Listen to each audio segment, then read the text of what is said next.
নমস্কার বন্ধুরা, কেমন আছেন বলুন। আমি মিষ্টি গৃহকোণের তরফ থেকে আপনাদের সবাইকে অনেক অনেক স্বাগত আর ভালোবাসা। তো বন্ধুরা, আজকে রবিবার, তো আজকেই জানেন বাড়িতে কেউ নেই। মেয়ে, জামাই, নাতি সব গেছে রানাঘাটে পুজো শপিং করতে, বুঝলেন। তো বাড়িতে আছি আমি আর কর্তা জানেন এক গাদা করতে কিছু একটি ডুমুর এনেছি। তো আমাকে বললো ডুমুরগুলো কুটে তরকারি করো। তো আপনাদের আজকে দেখাবো একটা সাবেক ডুমুর রান্নার একটা পদ্ধতি। আগেই ডুমুর রান্নাটা দেখাবো, আর তারপরে আপনাদের নিয়ে যাবো আমাদের ফ্ল্যাটের ছাদে। ফ্ল্যাটের ছাদে কি হচ্ছে একটা দেখবেন। ফ্ল্যাটের ছাদে নাকি আবার ঢালাই হচ্ছে। ছাদে ঢালাই দেখেছেন কোনোদিন? আমি তো দেখিনি। চলুন আপনাদের সঙ্গে আমিও দেখবো। ফ্ল্যাটের ছাদে যাব, আগে রান্নাটা করে নিই, তাহলে ধুলো টুলো মেখে আবার কি রান্না করা যায় বলুন। চলুন আগে রান্নাটা করি।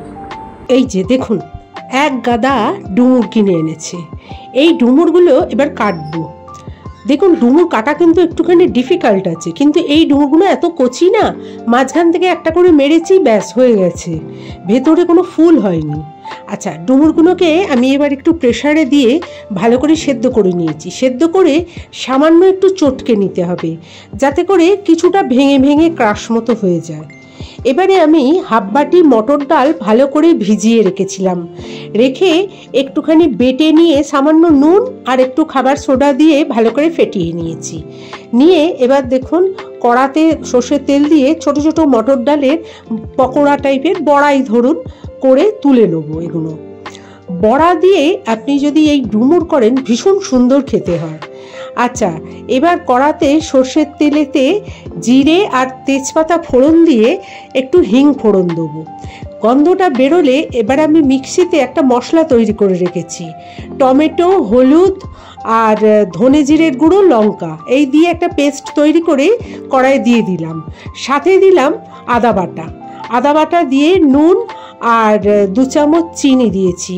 নিরামিষ রান্না একটু মিষ্টি মিষ্টি হলে ভালো লাগে, বিশেষত ডুমুর জাতীয় জিনিস। এবার আমি ওই ডুমুর যখন সেদ্ধ হচ্ছিল, 2টো আলুও সেদ্ধ করে রেখেছিলাম। ডুমো ডুমো করে একটুখানি কেটে নিলাম, নিয়ে কষে নিলাম মশলার সঙ্গে। নিয়ে এবার ওই যে সেদ্ধ ডুমুরগুলো ছিল, সেই ডুমুরগুলো দিয়ে ভালো করে নাড়তে হবে, অর্থাৎ কিনা কষাতে হবে, খুব ভালো করে নাড়তে হবে। নেড়ে এবার একটু এতে ওই মিক্সি ধোয়া জল দিয়ে একটু চাপা দিতে হবে। বেশি জল দেওয়ার দরকার নেই, কারণ ডুমুর আলু সবই সেদ্ধ করা আছে। আচ্ছা, যখন দেখবেন সব মিশে গেছে, সুন্দর গন্ধ বেরোচ্ছে, তখন ওই মটর ডালের বড়াগুলো একটু রস থাকতে থাকতে দিয়ে ভালো করে উল্টে পাল্টে দিয়ে সামান্য 2 মিনিট একটুখানি রাখতে হবে। 2 মিনিট পর বড়া একটু রস টেনে নিলে ঘি আর গরম মশলা দিয়ে ভালো করে নেড়ে চেড়ে এবার পরিবেশন করুন বড়া দিয়ে ডুমুর। এটা কিন্তু একটা নিরামিষ পদ, খুব উপাদেয়। চলুন এবার ছাদে যাই। এই যে আমাদের দেখুন ফ্ল্যাটের ছাদে চলে এসেছি। দেখেছেন কি কর্মকাণ্ড হচ্ছে? প্রায় 50 জন মিস্ত্রি এসছেন, বুঝলেন। 50 জন মিস্ত্রি এসে ছাদে ঢালাই হচ্ছে। ইনি হচ্ছেন ওই সহকারী হেড মিস্ত্রি। আমি জিজ্ঞেস করলাম কি ঢালাইটা হবে, তা বললেন এই যে ঢালাইটা হবে এটার নাম হচ্ছে প্যারিস্টোন ঢালাই। অর্থাৎ কিনা মূল ঢালাইটা কিন্তু আছে, দেখছেন তো, ছাদ তো মানে একটা ঢালাই পড়েইছে, তারপর এটা হচ্ছে এক্সট্রা একটা ঢালাই। এতে হবে কি, ছাদটা ঠান্ডা হবে আর ছাদে জল বসবে না। আপনাদের একটু দেখাই ছাদের এই দিকটা, আমাদের ট্যাঙ্কি আছে, ট্যাঙ্কির দিকটা একটু দেখাই আপনাদের। দেখুন এখানে সব বিভিন্ন জায়গায় মশলা মাখা রয়েছে, মিস্ত্রিরা সমস্ত কাজ করছেন। আর এইদিকে দেখুন, এই যে ট্যাঙ্ক থেকেই ওনারা জল নিচ্ছেন, কারণ ছাদটা ভেজাতে হবে, তো ভেজানোর জন্য জল রাখবে, নিচ্ছেন। আর ওদিকে দেখুন দুজন খাচ্ছেন। কি করবেন বলুন, সকাল থেকে এসছেন, একটু খাবার টাবার তো খেতেই হবে, তাই না? আচ্ছা, আমাদের ফ্ল্যাটের এই দিকটা দেখুন, এই দিকটা হচ্ছে আপনার গঙ্গা, আর এই দিকটা হচ্ছে ফ্ল্যাটের ট্যাঙ্কির পেছন দিক। খুব জল জমে জানেন এদিকটা, সেই জন্যেই মেনলি আমাদের বিল্ডার এটা ব্যবস্থা করে দিচ্ছেন, যাতে ছাদে মানে আরাক কোট করে ওই ঢালাই হয়। আমি এই যে নীল জামা পরা যিনি সিমেন্ট চালছেন তাকে জিজ্ঞেস করলাম, তিনি বললেন পেরিস্টোন ঢালাইটাও চ্যাকট করে তো ঢালাই হবে, স্টোন চিপ দিয়ে যেরকম ঢালাই হয়, তার সঙ্গে এই যে ইনি চালছেন এটা কিন্তু সিমেন্ট। এই সিমেন্টটাও উনি এমনভাবে চালছেন যাতে কোনো লাম্প না থাকে। বললেন এই যে মিহি সিমেন্টটা হচ্ছে, এই মিহি সিমেন্ট দিয়ে ওই ঢালাই হয়ে যাবার পর ওপরটা সুন্দর করে মাজা হবে। দেখতে হবে কীরকম হয়, কারণ আমরা সত্যি কোনো দিন দেখিনি। চিরকাল ভাড়া বাড়িতে থেকেছি আর একতলাতেই তো থেকেছি, বলুন এই ওপরের ছাদে কোনো দিন কি কিছু দেখেছি বলুন। আচ্ছা এই দিকটা দেখুন সবে ঢালাই শুরু হয়েছে, এটা আমাদের ঘরের দিকটা জানেন তো। আচ্ছা মাঝখানে দেখুন কীরকম গোল গোল করা রয়েছে। আমি এই যে ওনাদের যে হেড মিস্ত্রি তাকে একটু জিজ্ঞেস করেছিলাম যে দাদা এই যে এখানে গোল গোল করে এই যে পয়েন্টিং মতো করে রেখেছেন এটা কিসের জন্যে? তো উনি বললেন যে আমি ওনার ভাষণটা শুনেছিলাম কিন্তু আমার ফোনটা ঠিক আসেননি, তাই আমি আপনাদের বলে দিই। উনি বললেন যে এইটা হচ্ছে মার্কিং করা, এই যে ইনি হচ্ছেন এনাদের হেড মিস্ত্রি।